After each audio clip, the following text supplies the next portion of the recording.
Hey you guys, it's Tanya. What's going on? Where to start? Where to start? Where to start? Oh yeah, so about a week and a half ago I did this video and I uploaded the video and some people watched the video, but I really did not like it. Like, I watched it myself because I was going to do some notes in there, and it just seemed kind of even more unorganized than usual. So I took it down. And I'm going to do it all over again and give you guys some better information and some more up-to-date information. So this video is titled How to Make Your Own Hair and Scalp Oil. Take two. Alright you guys, where do we start? Where do we start? Okay, first thing. I think if you've watched my videos for a period of time, you know that moisture and sealing the moisture is very important. I talk about this a lot. My hair right now is still a little wet and it is a little sealed. And for people who are new to this channel, let's go ahead and break this down. Okay, so we have the hair. What do you need for natural hair to make it, not necessarily make it grow, but to help it retain length? Because your hair always grows, right? Your hair is growing every second of the day. But the problem is that because our hair gets dry very quickly, it can get damaged even quicker. And so we lose length because we're constantly clipping or breaking off our ends, right? So the goal is to retain length. And the best way to do that is to moisturize your hair and then to seal in the moisture. So what does that mean? Well, the best way for anyone, whether you're white or black or somewhere in the middle or to the left, to the right, the best way to add moisture is water, right? There's other products that do moisture also, that moisturize your hair, but water is the best thing you can do to moisturize your hair. Okay, so we're agreed on that. Well, after you moisturize your hair, you want to seal in that moisture. And the best way to do that is what, you guys? It's with some kind of oil. Now, the oils might vary, and depending on your hair type, your hairstyle, your hair texture, if it's fine, if it's thick, if it's coarse, if it's straight, whatever, you may need one kind of oil, whereas someone else, maybe your sister, needs a different kind of oil. So, I'm going to give you a quick little example. Yeah, this will work. Okay. So right now I have a pen, okay? I'm going to take this apart. Let's assume that in the pen, the casing, we have the ink in there, okay? The ink is inside this casing. Well, the ink is your hair. So this ink, if it wasn't protected by this casing, it'd be all over me, wouldn't it? Okay, so your hair is kind of the same thing. Your hair needs to be protected. So we put this moisture along the hair to keep it moisturized, right? So we spray water along the hair, keep it moisturized. Well then, to protect this hair even more, we put on a layer of oil. Whoop! And now that hair is totally protected because that oil has, it's like a, what should I say? It's like a brick wall against the elements. Wind, rain, dust, all the pollutants in the air, you in your hair, you doing things to pull your hair. The oil kind of gives it a lubricant, so if you do put your hands in your hair, what happens? They come out gracefully, right? Okay, so next thing.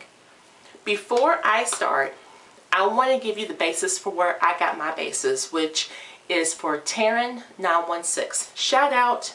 I used to watch Taryn 916 religiously when I first went natural back in 2010.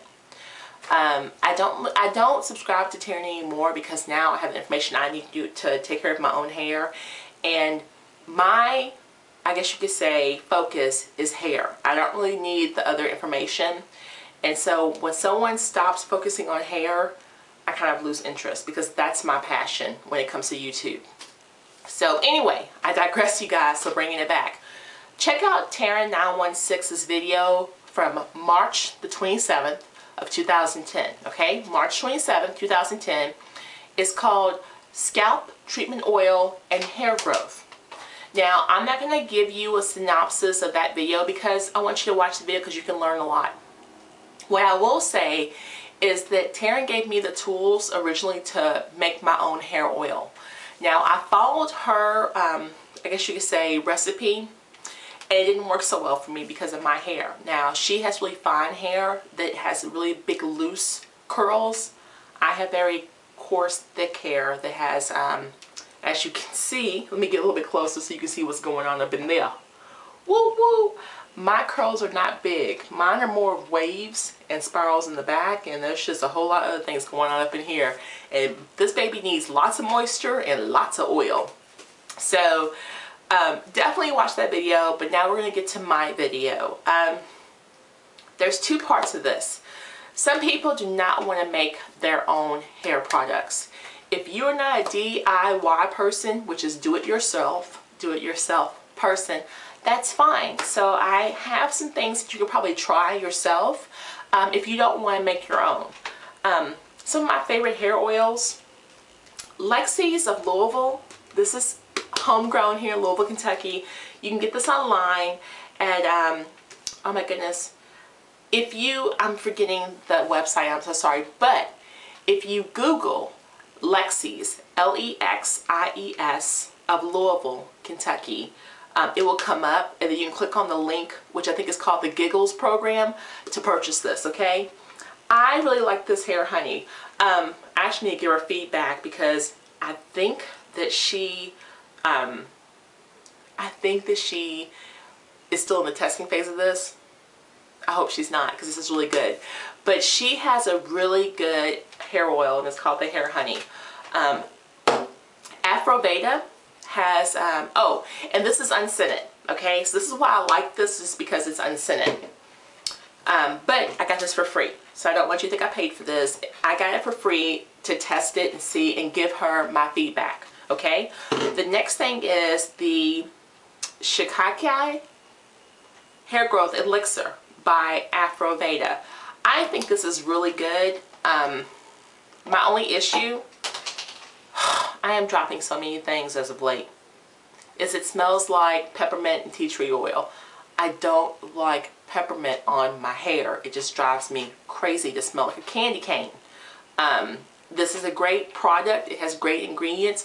Peppermint is awesome for your hair. I just don't like it. But anywho, I just got an email from Afroveda this week, I think on Friday, and they actually have created 3 new oils. So check them out. Afroveda, it's available at www.afroveda.com. And what I like about Afroveda is on every bottle, there's like little tricks of the trade, like little secrets. So it's pretty cool.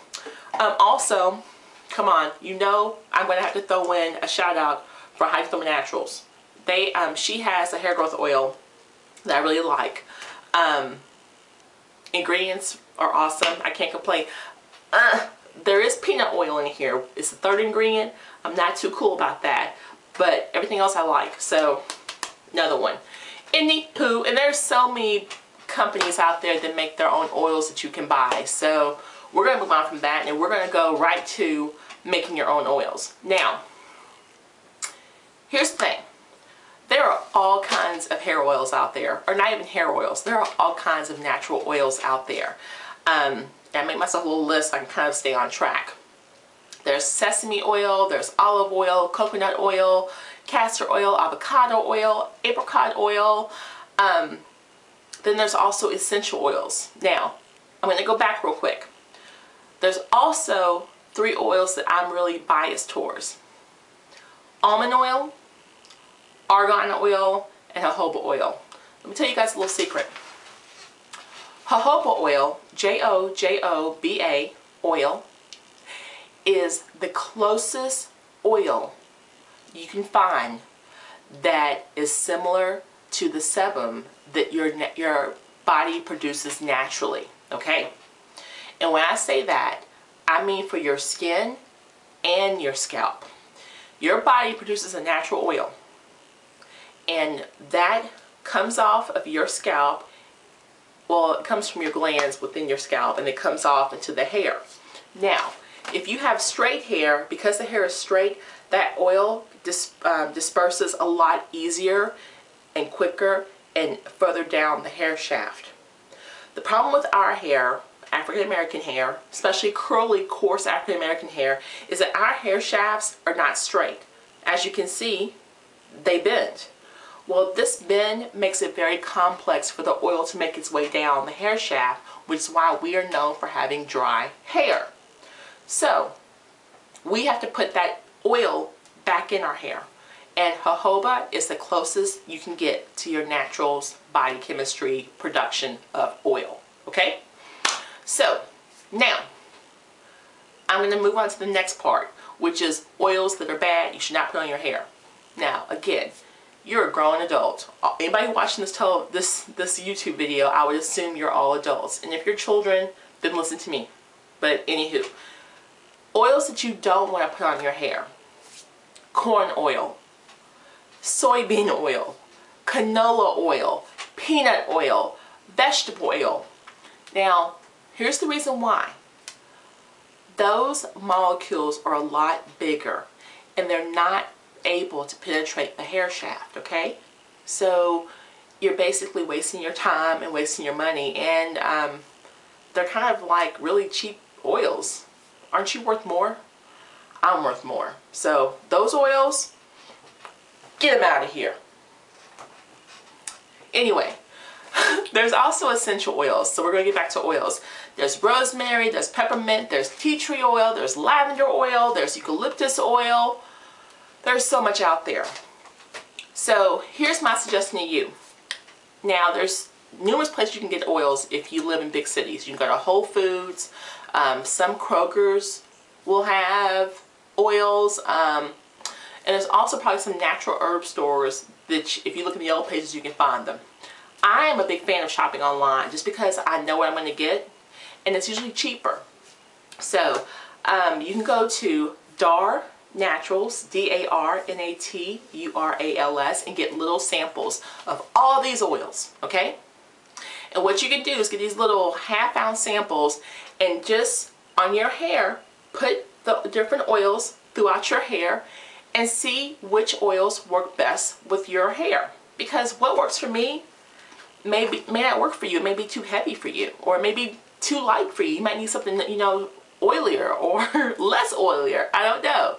But I really think you should do that. That way you can know, okay, you know what? Argan oil works great for me. Jojoba oil works great for me, but castor oil, not so much. Or castor oil works great for me. My hair loves castor oil and olive oil, but it hates argan oil. It doesn't really absorb it. You know, it is what it is. So definitely, you know, play around and try what you can and see what works, okay? Now, we're going to get to my recipe for my hair oil, okay? Now, I went to bulkapothecary.com, all right? www.bulkapothecary.com, and I purchased Sweet Almond oil, Argan oil, and jojoba oil. Now here's the thing. Argan oil at the drugstore costs you probably about $15 for about a 2-ounce jar of it. And for the most part, I have not found one yet that was pure argan oil. They've all been argan oil mixed with vitamin E oil or cones, like dimethicone and all the rest of those cones. So it might read that it's argan oil, but it's certainly not argan oil. This argan oil is 16 ounces, and whatever I paid for this was totally worth it. It was not expensive at all. Totally cheap, okay? So that's why I do online. Bulk Apothecary is awesome. So we have these 3. Now, for my recipe, I did equal parts of all 3 of these in a jar. The jar came from Wholesale Supplies Plus, all right? I actually have, and you can get, this is an 8-ounce brown container, and then this is my twist top lid, which you can also, I think these are like 5 cents, and this is maybe like 80 cents. Booyah! And if you want to make your own labels, you can print off your own labels. You can go to Kinko's, wherever you want to go. That's up to you. I don't need labels because I know what's in my containers, so here we go. And I just made my own oil. I mixed those three together in equal parts using a measuring cup, and then I added my own fragrance. I love the oatmeal milk and honey from Wholesale Supplies Plus. This, I don't remember how much it costs, or else I would tell you, but I love this stuff. I put this in my lotion. I put, well, not lotion because I don't even use lotion, but I put this like in my butters. I put this in my hair products that I buy unscented, because I buy lots of unscented products. But that's it. I just mixed these three equal parts and put it in here. Now what I did though is I made double the amount, because this is my everyday oil, okay? So this is what I use every morning and night to seal in my hair. But I also have a second one that is my pre-poo. And so to that, those three ingredients, I also added rosemary essential oil. I did about 20 drops. And I also added about 20 drops of tea tree oil to that, and 10 drops of peppermint oil. I know, right? And that's my pre-poo. Well, I'm washing it out, so I really don't care. But again, you can definitely make your own stuff. I'll put the ingredients down below so you can read them for my concoction. But again, I strongly encourage you to try mine. If it works, yay! But if it doesn't, that's okay. You know, you can experiment. You may need more argan oil and less sweet almond oil, or more jojoba oil. You know, this is what's so cool about being a naturalista, is that you get to play with products. And I'm all about fragrances and mixing up my own stuff. I actually made some for my cousins too. And you know, I took it over to their house, and I had pre-mixed this up for them. But I brought my whole jar of fragrances and essential oils, and I let them mix up their own fragrance and their own essential oils. So it's kind of cool. So yeah, I am kind of digressing. But again, you guys, I just wanted to show you how to make your own oil. I don't feel like you should spend $20 and $30 for hair oil when you can buy all of these total 16 ounces each for about $20 or $30, right? And again, this is pure. It's the ingredients that you want. So you don't have to worry about there being ingredients that you don't like in there, right? So that's it. And again, I hope this is better than the first one, because again, the first one I just thought was really scatterbrained, and I think I've covered everything I wanted to cover. So let me just do a quick review. If you want to buy an oil instead of making your own, I recommend Hydrothermal Naturals, Lexi's of Louisville. Kinky-Curly has it going also. It's kind of expensive. Even BodyWorks, okay? Numerous websites that sell natural hair products, they will have their own hair oil line. I'm a big fan of the Afro Veda oils, okay? But if you don't want to buy one, you want to make your own, I recommend you going to Wholesale Supplies Plus, Dar Naturals, or Bulk Apothecary to purchase your oils. You're going to get really good prices, and you can get the pure oil ingredients, and also you can buy your own containers to store your products, okay? If you have any questions, or if there's anything that wasn't clear, please feel free to email me at tanya10312000@gmail.com, or you can message me down below and I will respond as soon as I can. Alright you guys, take care and have an awesome day. Did it again.